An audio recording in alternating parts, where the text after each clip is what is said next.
যাচ্ছে, এটা নতুন করে বলার কিছু নেই। আমার মঞ্চে প্রণম্য মনোরঞ্জন বাবু আছেন, আমার ভাতৃপতি রাজারাম ভাই আছেন এবং দেবাশিস বাবুকে সর্বপ্রথম আমার ধন্যবাদ দেওয়া উচিত। বরদাপুর আদর্শ মিলন বিদ্যাপীঠের সন্নিকটে এত সুন্দর একটা স্কুল গড়ে তোলার জন্যে আমি এখানে দুটো স্কুল পরপর দেখলাম, দ্য রাইজিং সান একাডেমি এবং দিশারি মডেল স্কুল, যার আগামী প্রজন্মকে নতুন দিশা দেখাচ্ছে। যেহেতু খেলার মাঠ, সেই প্রসঙ্গে আমাকে দুটো কথা বলতে হবে। আমি একজন হেডমাস্টারমশাই, আমি ইংরেজির মাস্টারমশাই, তা সত্ত্বেও আমি ভাবি একটা মাস্টারমশাইয়ের খেলাকে জাগরিত করার জন্যে যতটুকু ভূমিকা থাকার দরকার আমি সেদিক থেকে সম্পূর্ণ 100 থেকে 200% দিয়ে রেখেছি। তাই আমি মনে করি আজকের অনুষ্ঠানে আমাকে ডাকার প্রাসঙ্গিকতা আছে। আমি হিসাব করছিলাম প্রায় 130 জন ছেলে মেয়ে মার্চ পাস্ট করছে। সেই সংখ্যক গার্ডিয়ানস কোথায়? তাহলে কি গার্ডিয়ানসদের কাছে এটা প্রাপ্ত, মাঠটা প্রাপ্ত? এই প্রসঙ্গ আপনাদেরকে আগে জানতে হবে। আমি সুগারে আক্রান্ত, একটা চোখে আমার দৃষ্টিশক্তি কম, তবুও যেটা দেখেছি আমার মনে হয়েছে একজন গার্ডিয়ান হিসাবে এখানে ঋতুপর্ণা ভক্তা আছে।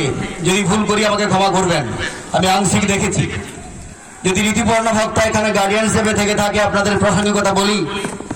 পশ্চিম গড়াকপুর আদিবাসী এলাকা থেকে প্রায় 200টা বাড়ি, ওখান থেকে খুঁজে খুঁজে আমি গিয়ে একটা মেয়েকে ধরে আনছিলাম, তার নাম ঋতুপর্ণা ভক্তা, যাকে প্রথম আমি মাধ্যমিক পাস করিয়েছি এবং খেলাধুলার ক্ষেত্রে তাকে আমি উৎসাহিত করেছিলাম, বুট কিনে দিয়েছিলাম এবং সেই উৎসাহকে কাজে লাগিয়ে মনোরঞ্জন বাবুদের যে পুজো হয়, রাজারাম বাবুদের যে পুজো হয় 2016 সালে, সেই মেয়েটির নেতৃত্বে এখানে বহিরাগত ফুটবল টিমকে আহ্বান করা হয়েছিল এবং এখানে ঋতুপর্ণা ভক্তার দল 4-0 গোলে একটা প্রতিষ্ঠিত স্কুলকে হারিয়েছিল।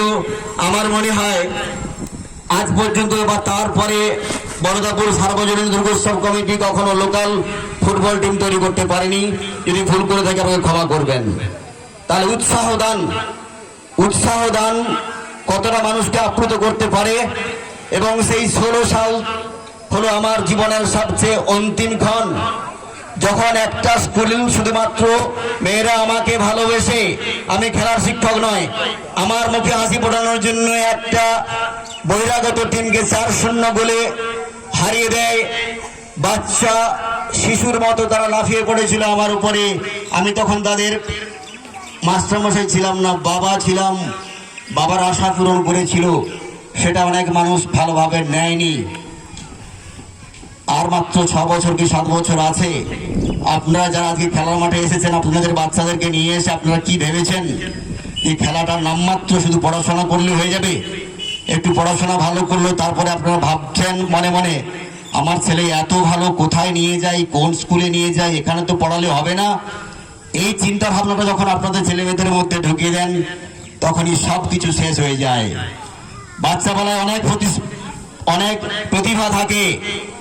এই মাঠ থেকে একটা ছেলেকে আমি তুলেছিলাম, মনোরঞ্জন বাবু এখানে আছেন, পোকাই দেবনাথ কাকদ্বীপ মহকুমায় 250 স্কুলের মধ্যে একমাত্র একটি ছেলে বিদেশি দলের সঙ্গে খেলতো।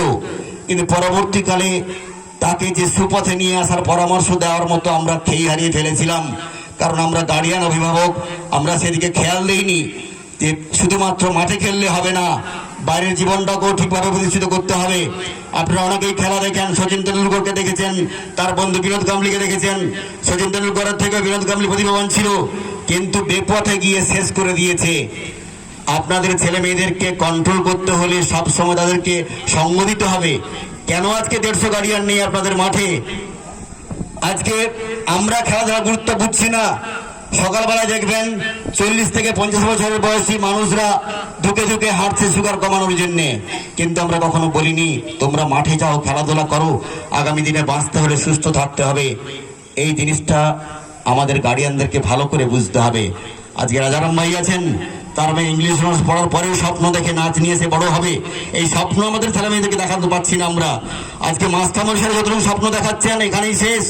কিন্তু আপনাদের গার্ডিয়ানকেও 3 মাথার বুদ্ধি নিতে হবে। ছেলেকে ভালো করতে হলে শুধুমাত্র আমি কেজি স্কুলে পড়ালাম, মাস্টারমশাইয়ের প্রশংসা করে সেটা শেষ নয়। আগামী প্রজন্মকে ধরে রাখতে হলে তাদেরকে পরামর্শ দিতে হবে, সেটা কিন্তু আপনারা করছেন না। যাই হোক, দেবাশিস বলছিল কম কথা বলতে, বেশি কথা বলে ফেললাম। কিন্তু হচ্ছে আগামী প্রজন্মকে সুস্থভাবে ধরে রাখতে হলে গার্ডিয়ানসদেরকে মাঠমুখী হতে হবে। আজকে এত সুন্দর প্রোগ্রাম করলো ছেলেগুলো, আমি কন্টিনিউ এদের আবার সাংস্কৃতিক অনুষ্ঠান দেখেছি। তাহলে এই তরুণ প্রজন্ম হারিয়ে যাচ্ছে কেন? কেন স্কুলে গিয়ে উচ্চ মাধ্যমিক ও মাধ্যমিক স্কুলে এদেরকে পাওয়া যাচ্ছে না? কারণ গার্ডিয়ানদের অনীহা। ছেলেমেয়েদেরকে মাঠে দিয়ে কি হবে? আরে সবাই সচিন